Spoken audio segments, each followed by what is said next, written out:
a mitos y desencantos del emprendimiento y las startups. Esto lo hago porque me parece que es mucho más fácil para ustedes ubicarse, ¿no?, en el tema que vamos a tratar, en lo que vamos a conversar en el día de hoy, y vamos a tratar entonces también de facilitar con información interesante, información incluso que nos va a facilitar recordar de lo que vamos a hablar hoy.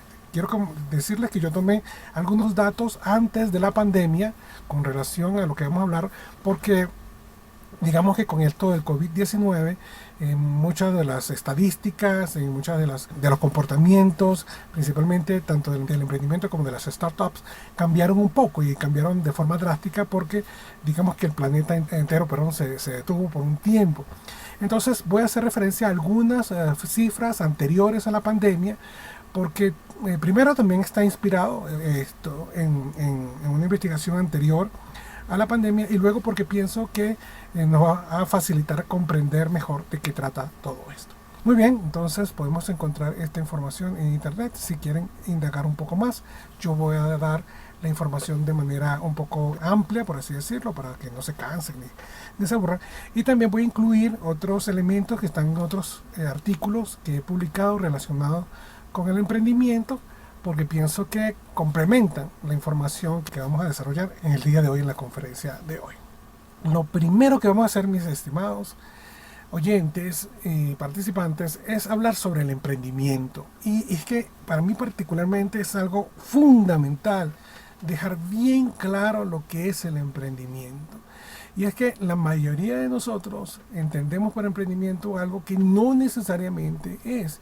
Y justamente eso fue lo que motivó a una serie de investigaciones relacionadas con el término y con la práctica de esta herramienta de negocios en el mundo, para dejar bien claro cuáles son las características del emprendimiento e incluso qué no debemos entender por emprendimiento.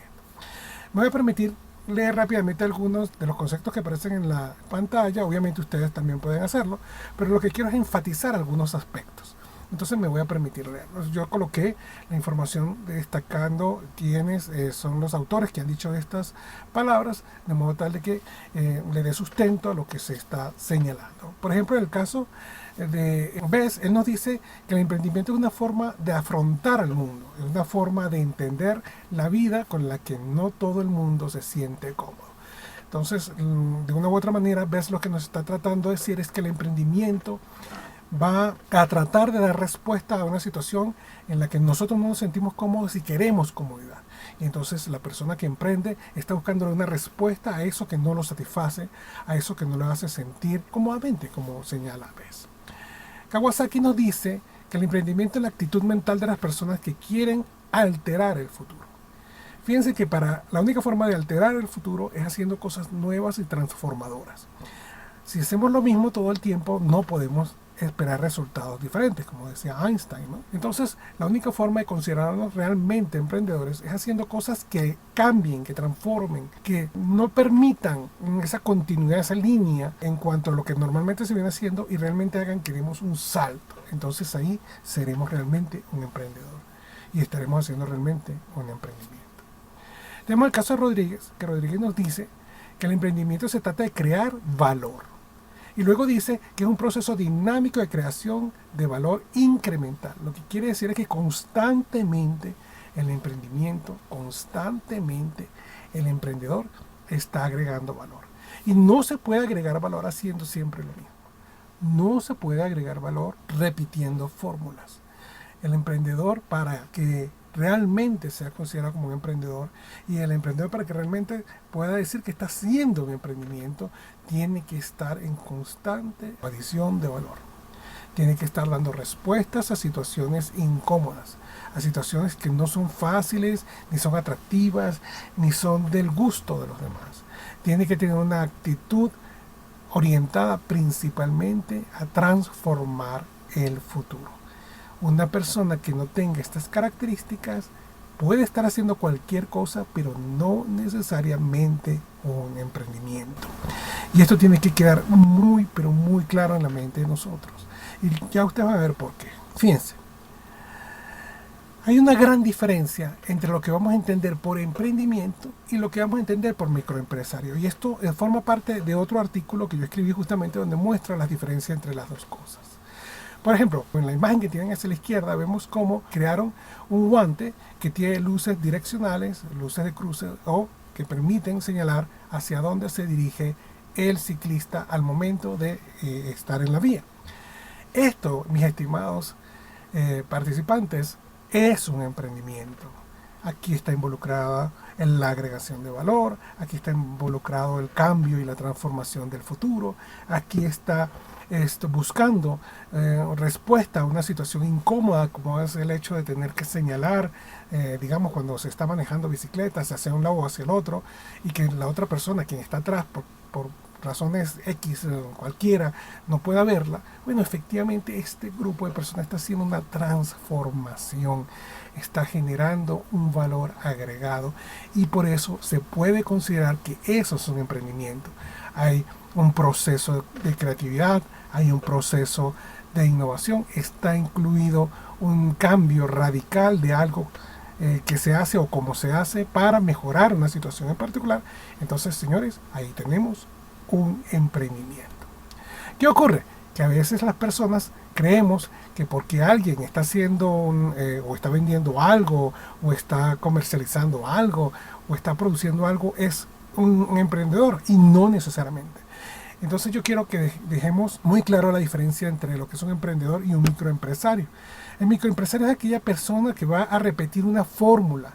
Y cuando me refiero a repetir una fórmula es aquella persona que puede montar un negocio, puede montar una actividad comercial de cualquier tipo, pero lo va a hacer siguiendo patrones ya existentes, conocidos. Entonces, por ejemplo, el caso de este señor que está vendiendo sus hot dogs o perros calientes.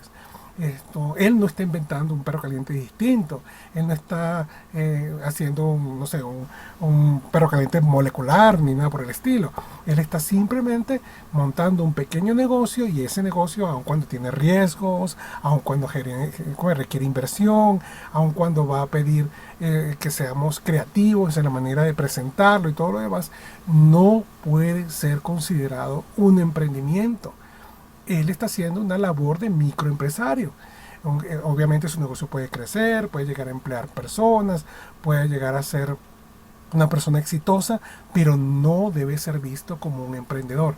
El título que corresponde a este individuo es el de un microempresario. Por lo tanto, mis estimados participantes, tenemos que tener claro que para yo considerarme realmente un emprendedor, para considerar que realmente estoy haciendo un emprendimiento, el factor innovación, el factor creatividad deben estar presentes y sobre todo el factor de la adición de valor. Estos tres elementos que acabo de señalar, si no están presentes, estamos ejerciendo una labor comercial, estamos siendo empresarios, microempresarios, estamos estamos creando una empresa unipersonal, estamos creando una microempresa, una empresa pequeña, una empresa mediana, pero señores, eso no nos hace emprendedores. Quiero mostrarles también esta lámina. Y esta lámina tiene que ver con algo que la gente normalmente confunde con el emprendimiento. Y es lo que nosotros denominamos las startups. Claro, esto viene principalmente porque cuando uno traduce del inglés la palabra startups, significa justamente iniciar, o estar iniciando, o ponerse en marcha, arrancar. Entonces, claro, si usted ve que una persona está arrancando un emprendimiento, usted dice, bueno, eso es una startup. Y no necesariamente es una startup. De hecho, no necesariamente un emprendedor crea una startup. Entonces, voy a permitirme leer algunos detallitos para destacar la idea y luego entonces tratar de buscar las diferencias que existen y que lamentablemente utilizamos como sinónimos. Entonces hablamos del emprendimiento como si fuese una startup o hablamos de las startups como si fuese un emprendimiento, cuando lamentablemente ninguna de las dos son lo mismo. De hecho, no deberían ser considerados sinónimos. Fíjese, Eduardo Morelos, dice que las startups es una empresa que se encuentra en sus inicios, su puesta en marcha está obviamente pensada para que escale de manera rápida y sencilla, haciendo uso principalmente de tecnologías digitales. Un emprendedor puede generar una idea que no necesariamente esté ligado al uso de tecnología de electrónica, ¿no? Porque entendemos, y esto también es bien claro, la palabra tecnología literalmente significa el estudio de la técnica. La electrónica o los dispositivos electrónicos son el resultado del estudio de la técnica, o sea, el resultado de la tecnología.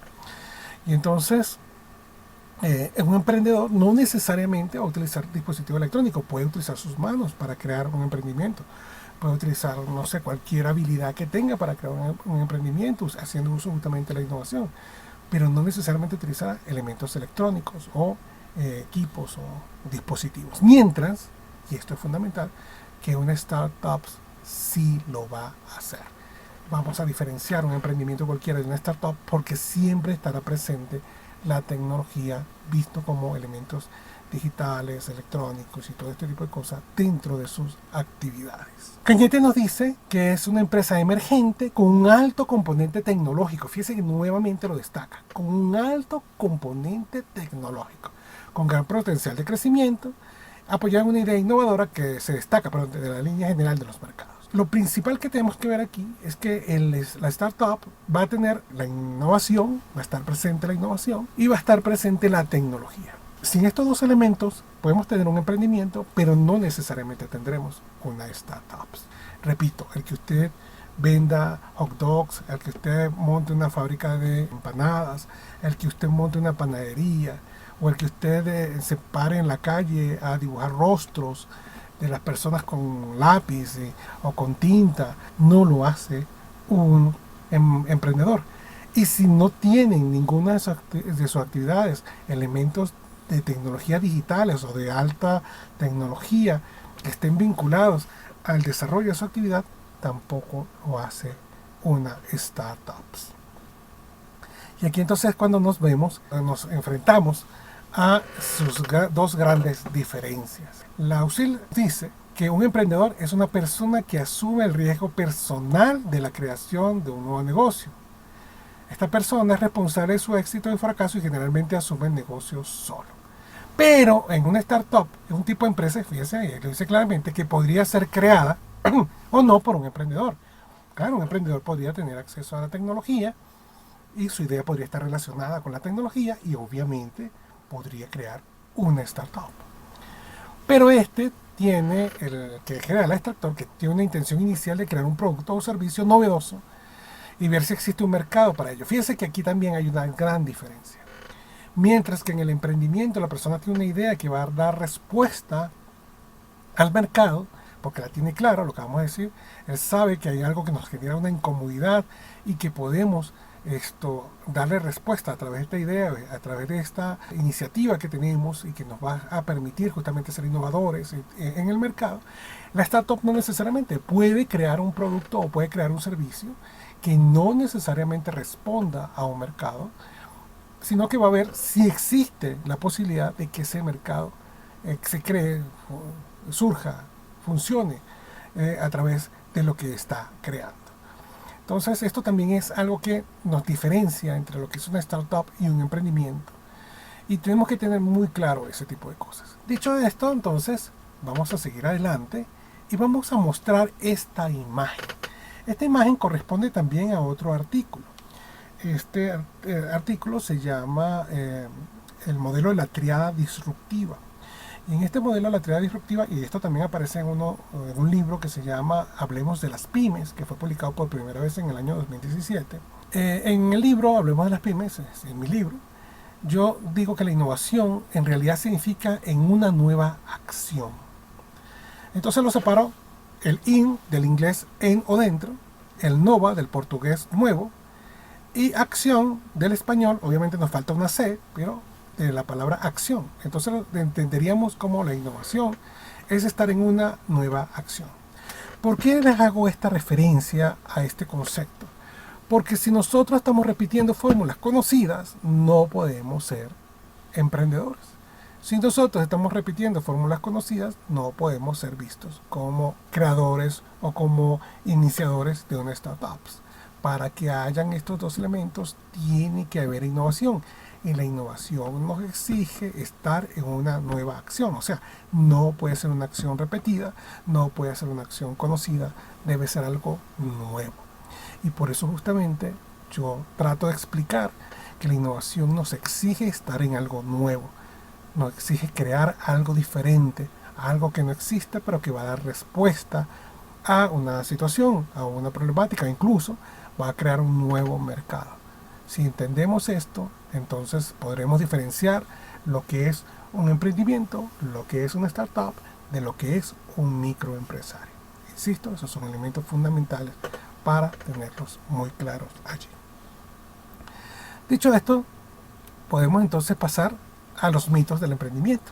Y yo creo que esto nos va a ayudar muchísimo a abrirnos los ojos ante muchas cosas que creemos que son ciertas o creemos que tenemos que asimilar como parte de la realidad del emprendimiento y que lamentablemente no es así. Fíjense, el primer mito que tenemos es el mito de la existencia de un mercado de demanda para cada idea de negocio. Fíjense, no todo lo que se nos ocurre tiene un mercado. No todo lo que creemos que puede ser una idea extraordinaria tiene mercado. Esto nos hace reflexionar porque es un mito pensar de que cualquier idea que nosotros tengamos, cualquier idea que se nos ocurra de emprendimiento, va a tener un mercado que inmediatamente se va a interesar en ella.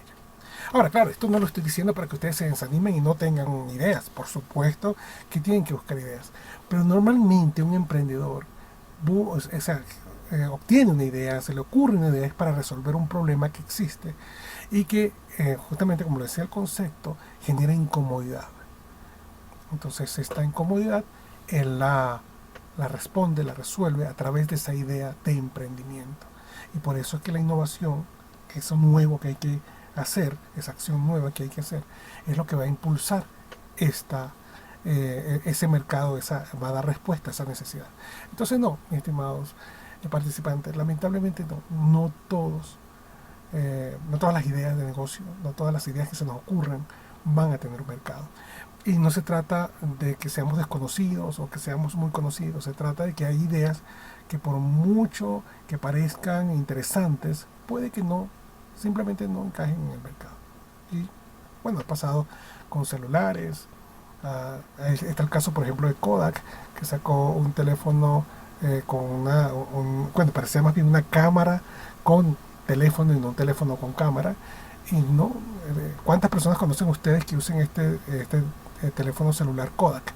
Y de hecho lo vendían en un estuche que parecía más bien el estuche de una cámara, porque el lente de la cámara que estaba en la parte de atrás era inmenso.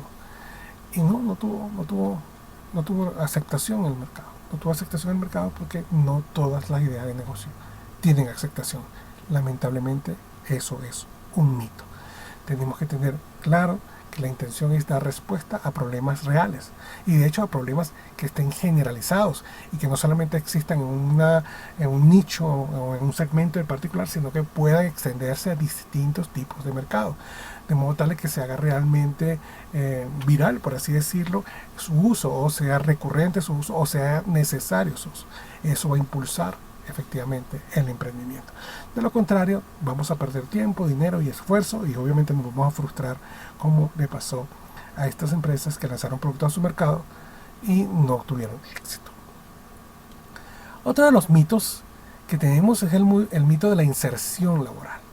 Y esto es algo que definitivamente hay que hablarlo porque pareciera que la gente cree que al convertirse en emprendedor está de alguna manera volviendo al mercado laboral.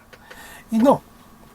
Usted al emprender se está convirtiendo en un comerciante, se está convirtiendo en un empresario, pero usted no se está convirtiendo en un empleado. Usted no se está incluso ni siquiera autoempleando. Esto no es cierto.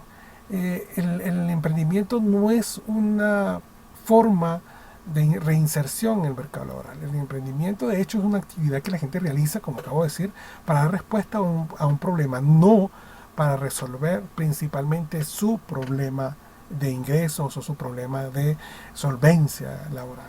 El emprendimiento está dado para dar respuesta a una situación que se requiere en el mercado y no es un trampolín para que lo empleen. Bueno, puede tener la suerte, no sé, digo yo, de que usted tenga un emprendimiento innovador, creativo, transformador y que alguien lo quiera comprar.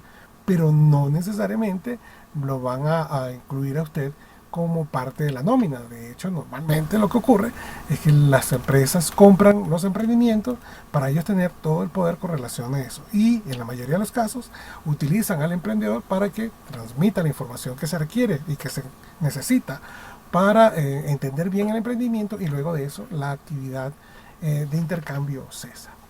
Es falso de que el emprendimiento los va a ayudar a ustedes a reinsertarse en el mercado laboral. O por lo menos no en la mayoría de los casos. Va a ser muy difícil que sea una conducta, o digamos un conducto, mejor dicho, orientado a la reinserción. Sí les va a permitir obviamente ser conocidos, sí les va a permitir realmente ser reconocidos en cuanto a méritos y aportes, obviamente siempre que haya realmente una innovación, porque si usted sale a vender perros calientes o sale a vender empanadas o tamales, evidentemente no está haciendo algo que lo distinga o lo diferencia del mercado. Pero si usted realmente está ofreciendo una solución a un problema, sí, la gente lo va a reconocer, la gente va a darse cuenta del valor que tiene, y es posible, sí es posible, que si su emprendimiento por alguna razón no tiene éxito, tenga la opción de que alguien va valorando su esfuerzo y su creatividad, le ofrezca empleo. Pero eso es algo que puede ser circunstancial. No necesariamente un emprendedor va a reinsertarse en el mundo laboral porque esté emprendiendo. Y bueno, yo sé que en algunos países de América Latina se vende el emprendimiento como una forma de solventar la situación. De hecho, se le dice a los muchachos de las universidades que no tienen por qué pensar en que tienen que trabajar, que ellos pueden ser emprendedores y todo esto. Y sí, cierto, hay unos elementos que vamos a ver más adelante que están asociados con esta idea, pero no estoy diciendo que no. Hay muchos emprendimientos que han surgido de estudiantes y que han tenido muchísimo éxito, claro que sí. La pregunta que ustedes tienen que hacerse, mis estimados participantes, es cuál es la relación que existe entre esos emprendimientos y el número de estudiantes que han tenido éxito al intentar, ¿no? O sea, tendríamos que establecer, mejor dicho, un porcentaje que nos diga que efectivamente eso es una solución. Y la verdad es que no, es un mito. Sí, hay muchos estudiantes, muchas personas que están todos los días haciendo emprendimientos, pero son muy pocos los que logran tener éxitos tan extraordinarios como aquellos emprendimientos súper conocidos, súper famosos, de los cuales casi todos hemos escuchado. Insisto, esto no se dice con la intención de que ustedes no pierdan el interés en el emprendimiento. Al contrario, lo que quiere decir es que hay que esforzarse más por ser más innovador, más creativo, para poder destacarse. Si ustedes hacen exactamente lo mismo que hace todo el mundo y simplemente está repitiendo fórmulas, nunca va a generar un impacto lo suficientemente atractivo como para poder transformar un mercado. Y en el caso tal de que no logre hacerlo, ese esfuerzo, esa energía que usted utilizó puede ser atractivo para una empresa que lo llegue a contratar, pero insisto, eso sería circunstancial. Esto no quiere decir, insisto, que dejen de invertir, pero es un mito el hecho de que ustedes al emprender pueden reinsertarse de manera automática como una especie de pase al mundo laboral. No, no es cierto, es un mito. Y el tercer mito, vamos a ver 3 mitos y 3 desencantos por cada una, tanto por el startups como por el emprendimiento. El último mito relacionado con el emprendimiento es el mito de ser nuestros propios jefes. Y esto tiene que ver con el hecho de insertarse en el mundo laboral. Fíjense que la mayoría de la gente dice, no, yo voy a dejar mi trabajo, voy a montar un emprendimiento porque yo soy mi propio jefe, yo quiero ser mi propio jefe. Y la idea de ser su propio jefe normalmente tiende a estar relacionada con el hecho de plantearnos nuestros propios horarios, plantearnos nuestros propios salarios, determinar qué días vamos a laborar y qué no, y digamos que la libertad de hacer lo que nosotros consideremos que tenemos que hacer y cuando lo tengamos que hacer, sin responder a ninguna obligación ni a ninguna persona que nos esté dirigiendo, porque nosotros somos nuestros propios jefes. Lamentablemente, mis estimados participantes, esto también es un mito. De hecho, el emprendedor tiene más jefes que una persona que trabaje en una empresa. Fíjense, El principal jefe de un emprendedor es el cliente. Y el cliente es el que determina el horario en que requiere de la respuesta que el emprendedor le está dando. Entonces, por ejemplo, si los clientes necesitan de que la idea de este emprendedor comience desde las 6 de la mañana y termine a las 10 de la noche, porque así es que lo demanda la necesidad, el emprendedor no va a poder poner su propio horario. Si el cliente requiere que esto que ofrece el emprendedor sea algo que sea en las 24 horas, los 7 días de la semana, el emprendedor, si quiere tener éxito en su emprendimiento y si quiere satisfacer realmente el mercado, va a tener que dar respuesta a las 24 horas del día, los 7 días de la semana. Adicionalmente a eso está el caso de los proveedores.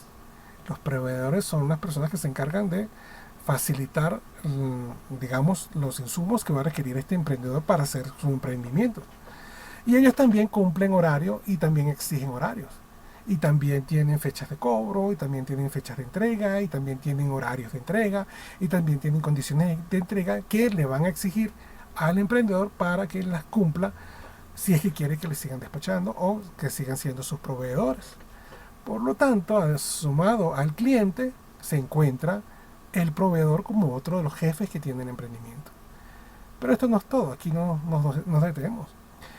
Están también las instituciones del Estado, las organizaciones que se encargan de velar por el cumplimiento de la legislación laboral o de cualquier otro tipo, que van a estar constantemente detrás de usted como emprendedor para verificar que usted esté cumpliendo, ya sea declarando impuestos, pagando algún tipo de exigencia gubernamental para ayudar a otros emprendimientos, o ayudar a la familia, o bueno, o cualquier otra cosa que exista en la localidad donde usted está, que exige que efectivamente usted tiene que cumplir con ello. Entonces tenemos a los clientes como jefes, tenemos a los proveedores como jefes, tenemos a las instituciones del Estado, incluso tenemos el mismo Estado como jefe. Y resulta que en ningún momento usted va a poder decir, bueno, este es mi salario, este es mi horario y estos son mis tiempos de respuesta, porque si realmente quiere tener éxito en el mercado, tiene que ajustarse a las exigencias del mercado. Y de hecho, cuando hablamos de esto, de la parte del salario, el salario debe depender de los ingresos de la empresa o del emprendimiento que están haciendo. Entonces usted puede decir, o sea, no puede decir que va a ganar, no sé, voy a decir cualquier cosa, 20 unidades, si al emprendimiento le están entrando 10 o 5. Es ilógico suponer que usted va a ganar más de lo que le está entrando al emprendimiento. Entonces, tal vez, si tiene mucho éxito, usted podrá determinar el sueldo que va a ganar, pero mientras está iniciando en su mercado, usted dependerá del ingreso y de los gastos que están asociados a su emprendimiento para determinar cuánto le queda a usted. Y normalmente tiene que pensar en que el dinero que entra debe ser reinvertido para poder que el emprendimiento crezca. Por lo tanto, las posibilidades de establecerse salarios extremadamente interesantes que superen el que pudo haber tenido como empleado no necesariamente serán o serán posibles en el corto e incluso en el mediano plazo. Puede ser que en el largo plazo sí, cuando la empresa tenga éxito. Entonces tenemos otro mito. En realidad, nosotros en el emprendimiento no somos nuestros propios jefes. Tenemos más de un jefe, incluso tenemos más jefes que si estuviésemos trabajando. Y eso lo tenemos que tener también muy claro. El emprendedor depende del mercado y todas las entidades que estén asociadas con el mercado. Y esos son los jefes del emprendedor. Ahora, esto no quiere decir que no emprendamos. Claro que tenemos que emprender, pero tenemos que estar claros que tenemos que dar respuestas a una cantidad suficiente de entidades y personas que nos van a demandar calidad, tiempo de respuesta, presencia, digamos que innovación, creatividad, respuestas. La exigencia va a ser mucho mayor que en una empresa. Y no vamos a tener horarios de 8 horas, de 7 horas, ni nada por el estilo. Incluso un emprendedor no tiene vacaciones preestablecidas. Un emprendedor tiene que emprender o que tiene que estar laborando mientras el negocio lo exija. Puesto que un día que pierda, un día o un mes que pierda, o una temporada que pierda, puede afectar significativamente la salud financiera de la empresa y obviamente poner en riesgo su presencia en el mercado. Recordemos que las personas no tardan en buscar sustitutos Y cuando el emprendimiento deja de funcionar por un tiempo, simplemente se busca a alguien que pueda cumplir con eso y usted puede perder mercado, puede perder clientes. Entonces eso reduce la posibilidad de que usted se vaya de vacaciones, o por lo menos no mientras no esté totalmente consolidado en el mercado. Entonces esto de ser nuestro propio jefe, digamos que nominalmente podríamos decirlo, pero en la práctica, en la realidad, no es cierto. No vamos a ser nuestros propios jefes. Y con esto tenemos claro los mitos, son 3. Es que no puedo decirles todos los mitos porque son muchísimos, pero digamos que esos son como los más significativos para la actividad de hoy. Y ahora entonces tenemos la parte del desencanto. Y aquí, mis estimados participantes, sí les voy a decir que tenemos información muy, muy delicada. Y tenemos información que nos va a hacer replantearnos nuestra forma de entender el emprendimiento. Y les pido por favor que presten mucha atención, porque el futuro de su emprendimiento depende de estos desencantos, o de comprender, mejor dicho, estos desencantos. Miren, lo primero que vamos a entender como un desencanto es esto de patentar una idea. Muchos de nosotros tenemos muy buenas ideas, sí, muchísimos, y decimos, bueno, lo que voy a hacer es que la voy a patentar para que no me la roben. Bueno, yo utilicé para esta conferencia 2 ejemplos. Me estoy basando en lo que dice la legislación colombiana y lo que dice la legislación mexicana con relación a esto de la posibilidad de patentar una idea. Y fíjense lo que ocurre. En Colombia hay una ley que es la ley 178, que fue promulgada en el año 94. En uno de sus artículos, el número 10 de la, creo que es, sí, dice del numeral 2, dice, fíjense, se los leo para que, digamos que tratemos de encontrar ahí algo que nos va a sorprender. Dice, la protección de la propiedad industrial tiene por objetivo las patentes de invención, los modelos de utilidad, los dibujos modelos industriales, las marcas de fábrica, de comercio, las marcas de servicio, el nombre comercial, las indicadores de las indicaciones de procedencia o denominaciones de origen, así como la represión de la competencia desleal. Eso nos lo señala el artículo. Pero señores, por ningún lado dice que vamos a proteger o que va a proteger una idea. No lo dice. Las ideas ni en Colombia ni en casi ninguna parte del mundo, o por lo menos en todos los lados que investigué, ninguna idea se patenta. Ninguna. De hecho, la Superintendencia de Industria y Comercio dice, fíjense, las ideas no se protegen los inventos que consistan en productos, procedimientos, métodos de fabricación, máquinas o aparatos que se obtengan de las ideas, pero no las ideas. Esto nos pone en una disyuntiva importante, porque ¿cuántos de nosotros no habremos imaginado o pensado que nuestra idea de negocio puede ser protegida? Bueno, puede ser protegida si usted la convierte o la materializa, y esa materialización de su idea la patenta. Eso sí es posible. Pero su idea por sí misma, no la puede patentar. Y esto es un desencanto. Sí, claro, por supuesto, la mayoría de nosotros puede tener ideas muy buenas que piensa que las puede de alguna forma resguardar, pero no. Y fíjense en el caso de México, ahora sí. Fíjense lo que dice. La persona física que realice una invención, modelo de utilidad o diseño industrial o el causaviente tendrá derecho exclusivo de su explotación en su provecho.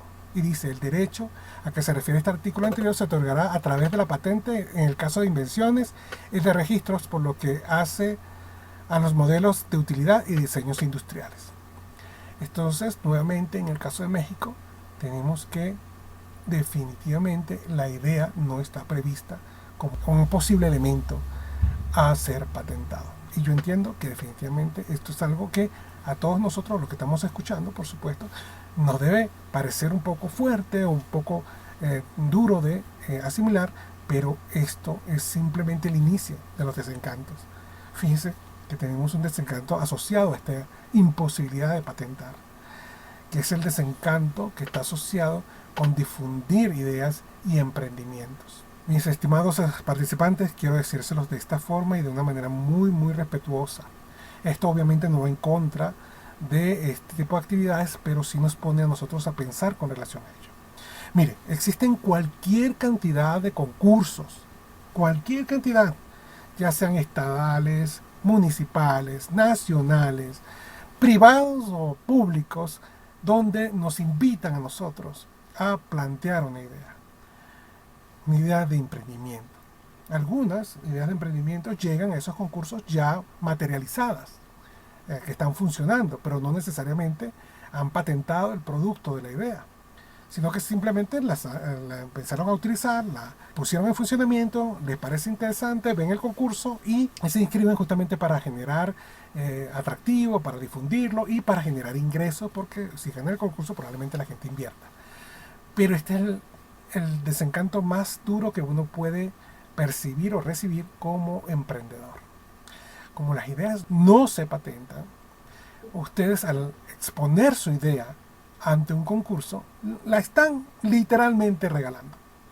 Porque ustedes no tienen cómo patentar esa idea. Y salvo que ustedes lleguen a ese concurso con el producto de su idea patentada, están dando a las personas ideas que a ellos no se les ocurrieron. Normalmente, estos concursos están pensados es para extraer ideas de las personas. Por supuesto que premian un número significativo de ideas, claro que las premian. Pero recuerden que no son 2 ni 3 ideas las que llegan a ese concurso, llegan muchas. Y eso se convierte en una especie de semillero de ideas, de una cuenta de ahorro de ideas, en donde entonces cuando alguna persona que tenga capacidad económica para invertir, lo único que hace es revisar en esa base de datos de ideas, busca una que le parezca atractiva, interesante, que no necesariamente fuera la que ganó, invierte en ella, la saca y usted no puede decir que se la quitaron o no puede decir bueno, que se le ocurrió a esa persona al mismo tiempo que usted, porque usted la expuso en un concurso. Usted la regaló, usted obsequió su idea. Yo les digo con relación a esto, y esta es una sugerencia que le hago con muchísimo respeto, si ustedes quieren participar en un evento que esté relacionado con esto, nunca planteen su propia idea. O la idea que efectivamente ustedes consideren que es lo que les va a dar sentido a su negocio. Planteen cualquier idea que se les ocurra, pero que no sea o que no esté vinculada con la de ustedes, porque si lo hacen van a perder esa idea. Y no solamente la van a perder, sino que van a incrementar la competencia, porque puede que ustedes logren implementarla, pero van a haber personas que también lo van a hacer, porque usted se las regaló. Y eso es algo realmente preocupante. Fíjense que, por ejemplo, en el caso de la legislación española, dice que una invención solo es patentable, escuchen bien, una invención solo es patentable si es novedosa y si no ha tenido previa divulgación. Entonces, ¿qué ocurre? Supongamos que a ustedes se les ocurrió una idea genial, la metieron a un concurso que premia las ideas o que está buscando emprendimientos, y ustedes después pretenden patentar el producto de su idea. Lo primero que van a hacer las entidades es verificar si usted la sometió a, no sé, evaluación de personas o instituciones de algún tipo. Y si lo hizo, le van a decir, lamentablemente no podemos patentársela. ¿Por qué? Porque usted la divulgó. O sea, esa información ya es del dominio público y por esa razón su idea no puede ser patentada. Bueno, su idea no, el producto de su idea no puede ser patentado. Imagínense el riesgo que están corriendo ustedes como emprendedores o como personas que desean emprender al inscribirse en un concurso de emprendimiento. Al hacerlo, están regalando su idea. Incluso podrían estar regalando años de trabajo, años de esfuerzo, cálculos, inversión.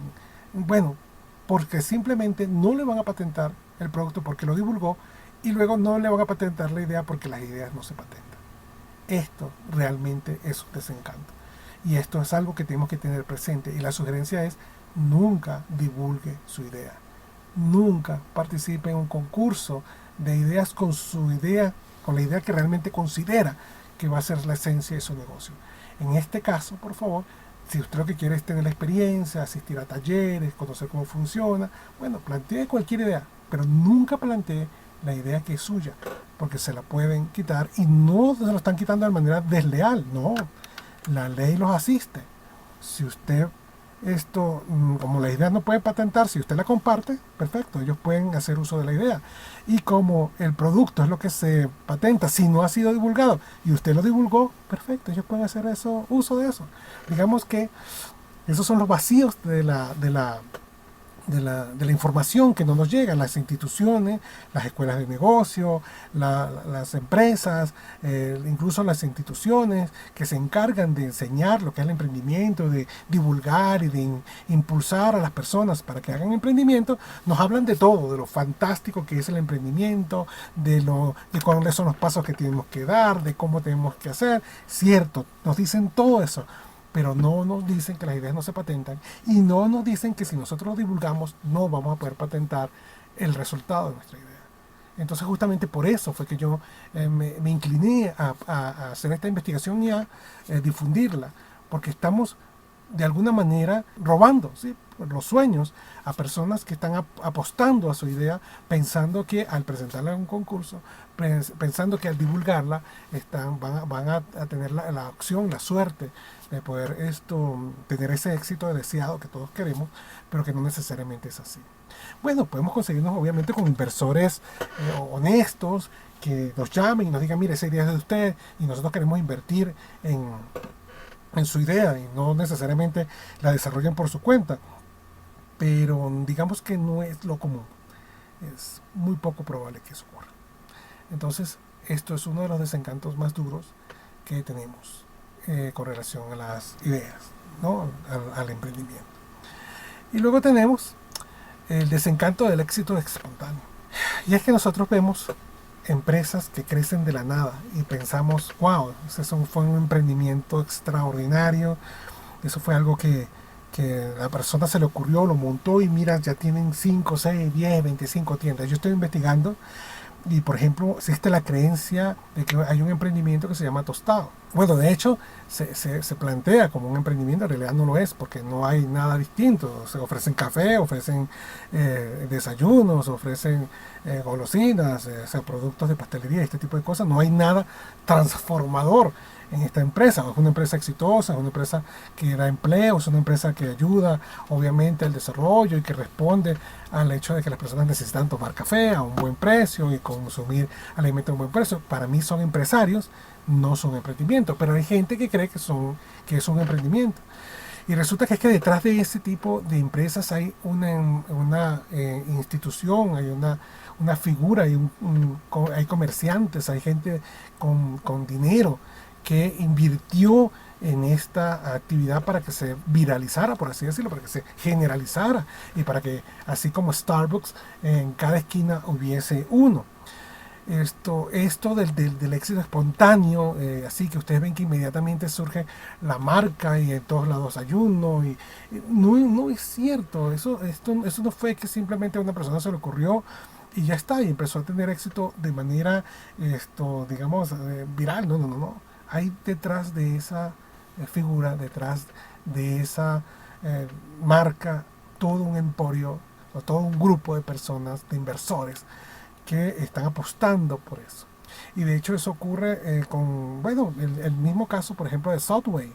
Subway, que tampoco puede ser considerado un emprendimiento porque se trata simplemente de ventas de sándwich y de galletas y de gaseosas y todo este tipo de cosas, pero es un negocio comercialmente hablando válido y muy bueno, pero detrás de eso hay un grupo de personas que se encargan de vender la franquicia y convertirlo en un franquiciante que va a montar su Subway y que va a responder a los lineamientos justamente de la franquicia.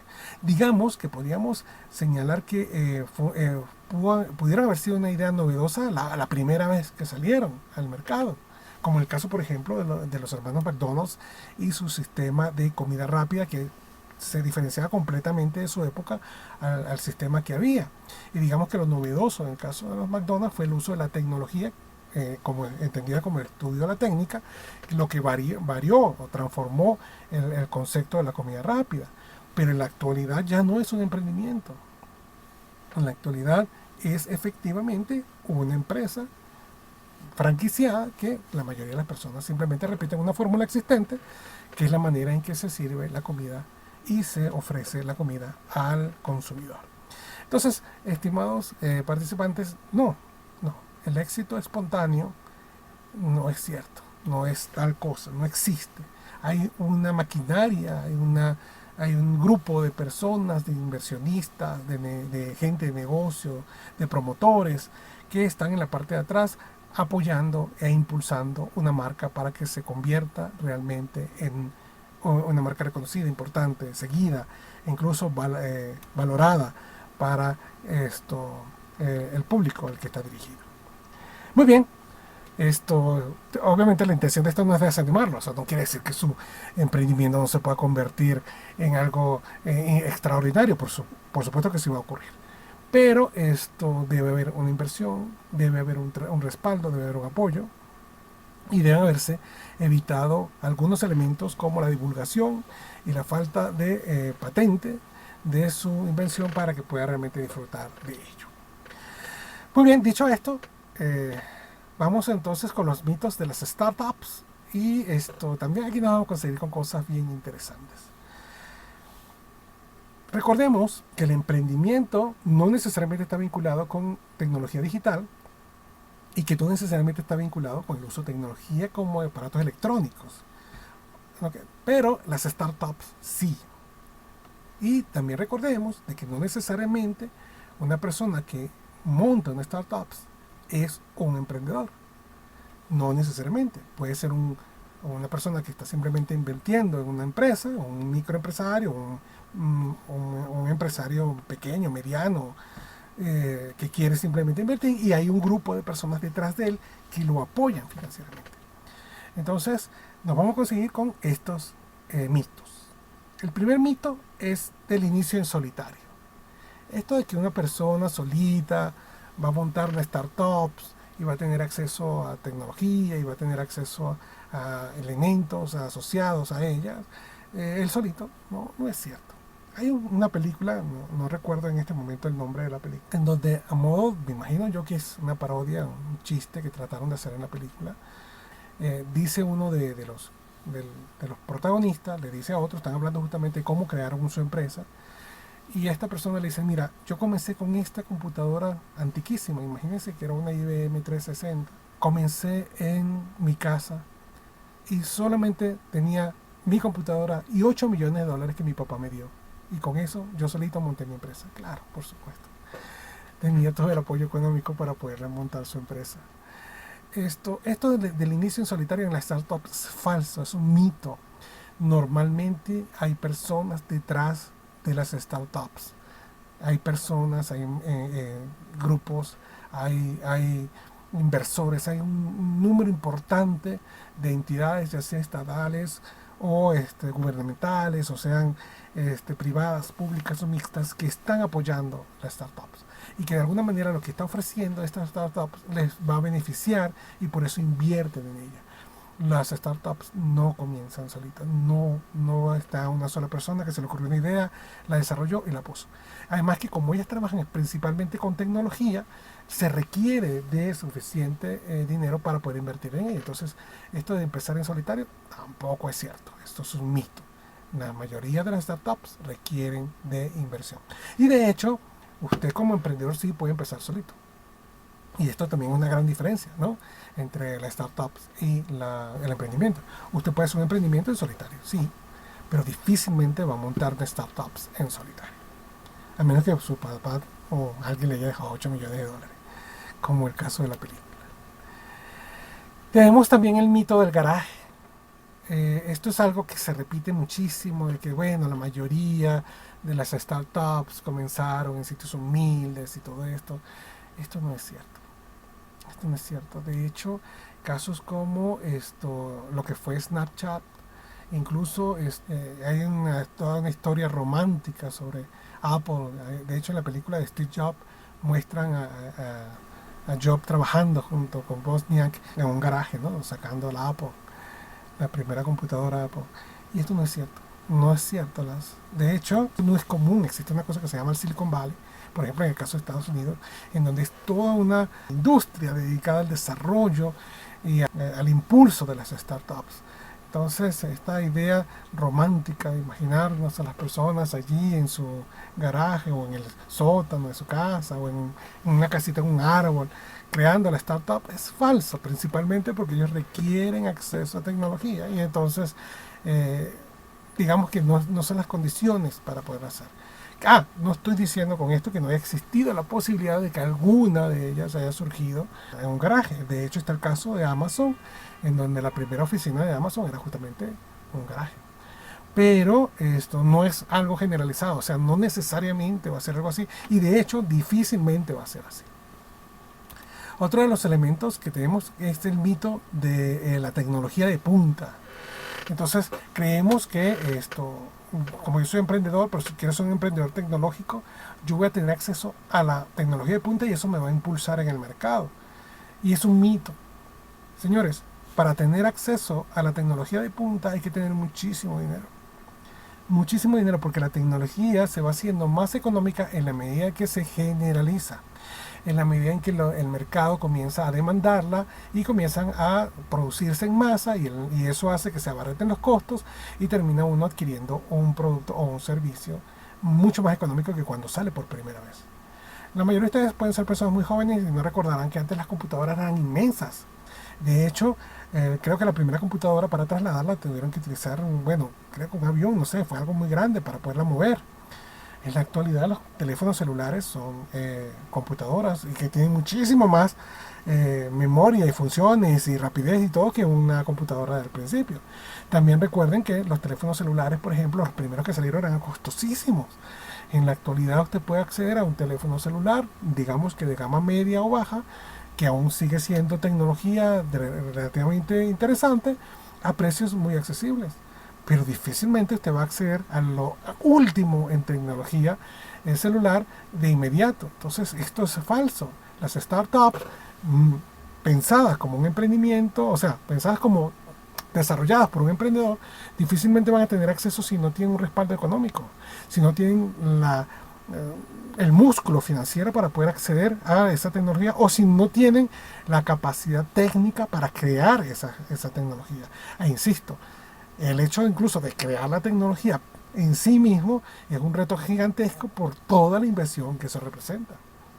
Todo el costo en tiempo, dinero y esfuerzo que eso representa. Entonces esto del acceso a la tecnología de punta en una startup pensada como que empezó solito, como que no tenía más que el garaje para trabajar y todo eso, es un mito, es algo que no es cierto. Ustedes tienen que comprender que efectivamente hay un respaldo para que esa persona pueda de alguna forma acceder a esa tecnología, porque de lo contrario sería imposible. Luego tenemos estos desencantos y aquí, bueno, sí vamos a hablar de algunas cosas que ya de alguna manera lo hemos señalado, el hecho de la capacidad financiera. Esto tiene que ver con un desencanto terrible. De hecho, yo tengo un artículo totalmente orientado a hablar sobre los mitos financieros del emprendimiento. Y uno de ellos es que no es tan fácil acceder a créditos como se piensa.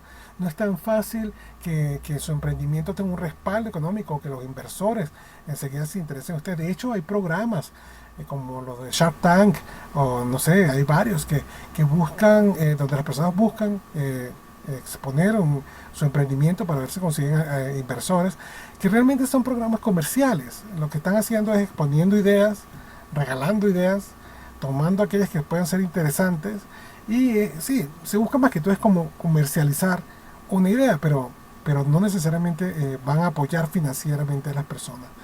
Las startups requieren de mucho dinero. Es difícil, muy difícil, crear una startup de la nada y sin dinero. Necesita apoyo porque si se va a hacer algo vinculado con la tecnología, va a requerir tecnología de alta, digamos, de alta gama, y si no se tiene el dinero suficiente, no se va a poder hacer. Y adicionalmente a esto, la tecnología es costosa, entonces tampoco se va a poder hacer. Entonces, le digamos que es más factible que usted invierta en un emprendimiento a que se invierta en una startup. Usted como emprendedor puede desarrollar un emprendimiento con, digamos que con poco dinero, podría incluso surgir de sus ahorros o surgir, no sé, de préstamos personales que logre obtener sin que necesariamente estén relacionados con el emprendimiento.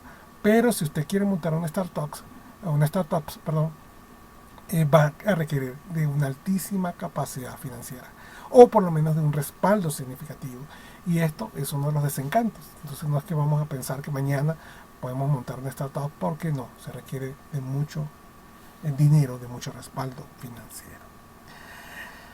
De hecho, aquí hay una información que ubiqué del año 2018 donde dicen que las principales causas del fracaso, dicen no excluyente, ¿no?, de la startup en el caso de Colombia, fíjense, en el año 2017 fueron la baja generación de ingresos propios para subsistir. Obviamente, esto significa que si yo no tengo suficiente músculo financiero para invertir en tecnología y para invertir en la idea, obviamente voy a gastarme los ahorros, o voy a gastarme el capital, y si no genero un ingreso, porque obviamente estoy empezando, bueno, va a ser difícil. Acuérdense que startups literalmente significa iniciar, ¿no?, poner en marcha. Fíjense, el 74.4% en el año 2017 no pudieron continuar porque no tenían ingresos suficientes para subsistir. Y dicen fallas en la ejecución del plan de negocio, el 67.3%. ¿Qué ocurre? Pensamos que podemos montar una startup porque, bueno, nos han vendido la idea del mito de que sí, que lo podemos hacer desde una cochera, que podemos estar allí, bueno, y que no es necesario invertir en mucho, y es falso. Es falso. Y dicen los otros problemas de financiamiento, el 63.9%. Obviamente, en la misma situación, no tienen acceso al crédito. No, la única forma de tener acceso al crédito es divulgando la idea, y si la persona ha estado suficientemente bien empapada, sabe que no lo puede divulgar porque si no se la pierde. Entonces le cuesta a más del 63% de esas empresas sostenerse financieramente. Y sí, definitivamente esto es un desencanto. Adicionalmente a eso, tenemos esto de la longevidad. Pensamos que montar una startup es algo así para siempre. Siempre va a ser startups, o siempre voy a ser un emprendedor. De hecho, yo tengo un artículo que explica esto de que una vez que usted ya ha consolidado su negocio, una vez que ya usted es un emprendedor, digo, un empresario consolidado en el mercado, reconocido, que la gente compra su marca, su producto, su servicio, usted ya no es un emprendedor. Usted dejó de ser un emprendedor y se convirtió en un microempresario o un empresario o un gran empresario, pero usted ya no es un emprendedor. Usted emprendió, inició como emprendedor, pero uno no es emprendedor toda la vida, ni uno tiene una startup toda la vida. Las startups tienen un tiempo de existencia, y ese tiempo de existencia va a estar marcado evidentemente por el éxito que pueda tener el producto o el servicio, y va a estar marcado también por la tecnología de ese producto o servicio, que como cambia con el tiempo puede convertirse en obsoleto lo que usted está ofreciendo, y bueno, ya deja de ser algo atractivo para el mercado. Imagínense las personas que inventaron el VCR, la videocasetera. En su momento fueron emprendedores, crearon un mercado sumamente interesante, muy bien, pero ¿quién usa ahora una VCR? Nadie. Bueno, entonces tenemos a las personas que crearon el Blu-ray. Perfecto, en su momento fueron extraordinarios, genial, buenísimo. Pero ¿cuántas personas ahora utilizamos Blu-ray? La mayoría de nosotros trabajamos con el streaming porque es mucho más económico, no ocupa espacio, como pasaban con los Blu-ray o con los cartuchos, cassettes de los VCR. Entonces, y estoy seguro que esto también va a pasar. Algo pasará mañana que dejará obsoleto el streaming. Entonces, hay un tiempo de vida, hay un espacio de longevidad. No es eterno, no es que nosotros vamos a ser emprendedores de por vida. No, usted puede, a menos que todo el tiempo esté sacando una idea nueva y la esté poniendo en marcha. Si lo hace así, bueno, sí puede ser toda la vida emprendedor. Pero de lo contrario, usted va a tener un tiempo de emprender. Pero esto va más allá, es un poquito más complejo. Fíjense que, por ejemplo, en el caso de Colombia, se dice que, y esto lo dice la Asociación de Emprendedores de Colombia, dice 1 de cada 10 compañías supera los 10 años de operación. 1 de cada 10 supera los 10 años de operación. Esto quiere decir que 9 no llegan a una década, no llegan. Y luego dice que en el primer año de todos los emprendimientos que hay, solamente subsisten 55%. En el segundo año de ese 55, solamente el 41%. Y para el tercer año, solamente ha sobrevivido el 31%.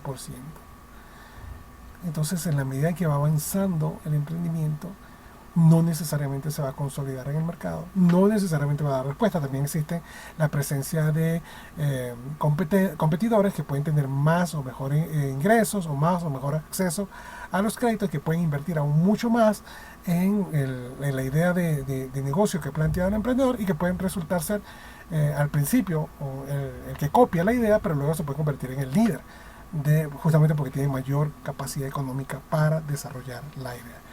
Entonces, esto es bueno, y además que también si la persona se da como los lujos de dejar de interactuar en el mercado, entonces, bueno, le da paso a que otras personas puedan robarle mercado, robarle clientes. Hay cosas que ya no existen. Por ejemplo, ¿cuántos de ustedes tienen en sus cinturas un Walkman con un cassette? O un reproductor de CDs. O incluso, ¿cuántos de ustedes tienen un MP3 en sus bolsillos? Esas tecnologías tuvieron su momento y desaparecieron. Entonces, si estas tecnologías surgen de startups, tenemos que estar claros de que esta longevidad no es eterna. Es un espacio de tiempo que va a reducir el tiempo de vida de la startup mientras la tecnología no sea superada. Cuando sea superada, simplemente caerá en el olvido o se disminuirá. Entiendo que obviamente ahora hay un mercado vintage donde la gente, bueno, quiere escuchar discos de vinilo o quiere escuchar grabaciones en cassettes y ese tipo de cosas. Sí, es cierto, sí hay gente que todavía vive en el pasado, pero no necesariamente es el común, que es la mayoría. Yo siempre me he preguntado si esas personas que escuchan música en discos de vinilo o en cassettes utilizan teléfonos fijos, de estos que tenían un disco para llamar, ¿no? Ya que les gusta tanto lo vintage. Siempre me he preguntado eso, ¿no? Solamente curiosidad. Muy bien. Y tenemos el último desencanto, que son estas historias para motivar. Entonces vemos casos como Job o Elon Musk o como Zuckerberg, que bueno, la gente nos muestra como wow, o sea, son personas que se les ocurrió una idea y vino alguien e invirtió en ellos y bueno, se hicieron famosos. Tenemos acá también el caso del dueño de Virgin, que siempre lo utilizan de ejemplo, ¿no? Como una persona exitosa y emprendedora y todo lo demás. Y no nos dicen lo que hay detrás, no nos dicen todo el poder económico, no nos dicen todo el respaldo que tienen esas personas y que facilitaron el desarrollo de la idea. No nos hablan de todo lo que está justamente, o sea, lo que realmente impulsó que esta idea tuviese éxito. Yo siempre relaciono estas historias de emprendedores, las relaciono con los casos de los niños que son, digamos, precoces o que se convierten en artistas desde muy pequeños y salen tan a la pantalla como personas wow, increíble. Y resulta que si uno se va a la historia se da cuenta que es que el papá era productor, la mamá era actriz, el abuelo tenía una empresa dedicada a la filmación de películas. Entonces resulta que claro, estaban todas las condiciones creadas para que esta persona tuviera éxito, pero cuando nos venden la idea, cuando nos hablan porque nos quieren impulsar como emprendedores, no nos cuentan esa parte, sino nos cuentan solamente el momento en que la persona tuvo la idea y el momento en que invirtió en ella y obviamente tuvo éxito. Pero no nos hablan de todo el respaldo económico, de todo el respaldo publicitario, de todas las marcas que están detrás y que impulsaron el emprendimiento. De hecho, hay una entrevista que le hicieron a Bosnia, que fue el de Apple, y esto está relacionado justamente con esta idea del garage, ¿no? De que ellos estuvieron en el garage. Entonces, Bosnia, que estaba dictando una conferencia para Impact Business School, él dice, nunca diseñamos nuevos productos en un garaje, nunca. No diseñamos nada, ni negocios, dice él. Es una historia inventada. Steve Jobs creó su parte de negocio en su habitación, en su casa. El garaje eran ellos. Ellos tenían que utilizar todo lo que fuese posible para poder hacer dinero. Fíjense que estas historias nos las cuentan, incluso el mismo Wozniak dice, claro, la mayoría de la gente le gusta más la historia del garaje porque es más motivadora, ¿no? Nos dicen, usted puede, claro que puede, no importa donde usted esté, usted puede salir adelante. Pero no, estas historias las maquillan un poco justamente para hacerlas más atractivas, incluso hasta más comerciales. Y no solamente el caso de Apple, hay muchos más casos de emprendimientos, de personas famosas, incluso personas que han tenido éxito, y esto no tiene nada que ver con emprendimiento de startup, pero es para que ustedes lo tengan en mente, personas que han tenido éxitos en redes sociales, ya sea en YouTube, en TikTok o en cualquier otra, es porque hay un respaldo, hay una parte de atrás que se encargan de promocionarlo. Eso no es gratis. La mayoría de las personas tienen que invertir para que eso sea posible. Y una persona que pueda tener unas muy buenas ideas, si no tiene un respaldo financiero, si no tiene, digamos que un capital social lo suficientemente amplio como para poder viralizarse, no lo va a hacer. No lo va a hacer. Y eso es uno de los desencantos asociados a las startups, que es importante que lo tengamos ahí en mente. No vamos a creer en historias. Si vamos a creer, vamos a creer en nuestra propia historia, la historia que nosotros vamos a crear, la historia que nosotros vamos a escribir. No nos pongamos a estar pensando que, ay, no, es que Apple nació en un garaje y yo también puedo desarrollar un garaje. No, digamos que su idea puede ser válida y su idea puede tener impacto, pero no vayamos a creer en todas estas historias que nos cuentan, porque no necesariamente son ciertas. A veces lo hacen simplemente para motivar. A veces simplemente lo hacen como para que usted sienta que si ellos pudieron, también lo va a poder usted. Y yo se lo voy a decir sin necesidad de contar la historia. Claro que usted puede. Claro que usted puede sacar su emprendimiento. Pero para ello necesita tiempo, esfuerzo y dinero, por supuesto. Va a necesitar horas enteras, días enteros, meses enteros, años enteros trabajando en esa idea, y con toda certeza la va a poder sacar adelante. Pero esto de la generación espontánea, de que las cosas van a ocurrir mágicamente, de que todo el mundo inmediatamente y sin conocerlo siquiera se va a interesar por su producto, son mitos, son desencantos que vamos a encontrar tanto en el emprendimiento como en las startups. No son ciertos. Muy bien, espero que no haberlos aburrido durante tanto tiempo que he estado conversando con ustedes, pero hay un par de reflexiones que me quiero realizar con relación a esto. La primera es que, independientemente de que hay mitos y que hay desencantos relacionados con las startups y el emprendimiento, no podemos dejar de emprender, no podemos dejar de intentarlo. Hay que hacerlo. Hay que tratar de trabajar en ideas novedosas, hay que tratar de ser creativos, hay que tratar de hacer cosas diferentes. Y si eso nos permite desarrollar un negocio, y ese negocio se convierte en una fuente de ingresos que nos dará estabilidad económica que se requiere para llevar una vida tranquila, señores, háganlo. No se echen para atrás. Este tipo de información, estas investigaciones que se hacen, no se hacen con la intención de reducir el interés que ustedes puedan tener en el emprendimiento del startup, sino dejarlos bien claro. Hay que decir las dos caras de la moneda. Por un lado, usted va a tener éxito y la gente lo va a amar y va a querer su producto y su servicio. Muy bien, eso es verdad. Pero por el otro, no necesariamente es tan fácil, no es un cuento de hadas. Requiere esfuerzo, tiempo, dinero, capital social, capital intelectual. Requiere conocer las leyes, de las limitaciones que existen, de incluso los riesgos que se corren cuando se comparte una idea.